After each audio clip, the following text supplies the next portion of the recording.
This is a dope-ass Tuesday. It's a tween. My name is Tim. And that's my daughter Evelyn Elda. And this is day 3 or 4 of our first ever trip to Africa. That's my dad Tom, that's my wife Kelly Jane, and that's our tour guide Odie. The days in the Kalahari start at 6. It's winter here, and it gets down to about 40 at night. There's no heat in the room, so you're straight into long johns and layers. But to say this place is magic would be an understatement. Let's grab a veggie omelet and some corn fritters, we got a long day. And these tents are gorgeous, I hope I get a chance to give you a room tour. Straight to the Toyota, where the drive to the first activity literally beats any zoo on the planet. You might hit some chicken traffic along the way. You'll catch somebody eating breakfast, birds that look like this, and a casual pack of zebras. Like literally. It feels weird that you keep driving past them, but the meerkats are waiting. And that's where we met Rox and Gola. And hanging out with these guys is literally their job. Meerkats inherently want the highest vantage point they can get. So if you even hinted offering, they're taking it. Just lay on your side, be chill, they'll hop on, and eventually get to the top. And if there's someone taller with you, they'll hop over there. And the only reason they trust us is because they trust them. And to say they have some heartbreaking and inspiring meerkat stories would be an understatement. If you want, I'll tell you some later, but it's back in the Toyota past the wildebeest and the giant elephant poop. After lunch, the daily siesta, and my first chance to play cards with Ev.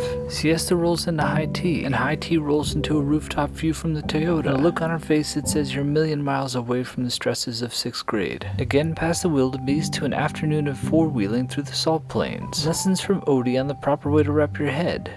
And I couldn't help myself, I had to try it. And yes, the salt plains taste like salt. And on the way back I couldn't help but think of her tell the story of that time I drove my dad through the Kalahari desert on a four-wheeler. And I hope it becomes a friendly little reminder that no matter what bump she hits along the way, she'll be fine if she keeps going. From the salt plains back into the Toyota, and from the Toyota to a surprise dinner in the desert. They said, come over this way, we want to show you some fossils. And then they sat us down and put some coal underneath our buns. That is one of the most chronic meals I've ever had, and then brought out a surprise birthday cake for my dad a week early. The slice was passed down to everybody, and Jake had 4. Or maybe it was 2, and maybe Eva had 4. Should have known she had a trick up her sleeve when we left that day. And it's gonna sound like I'm making this up, but we saw an elephant on the ride home. And now I really gotta go to bed, it's almost 1. I usually don't stay up this late editing, but hey,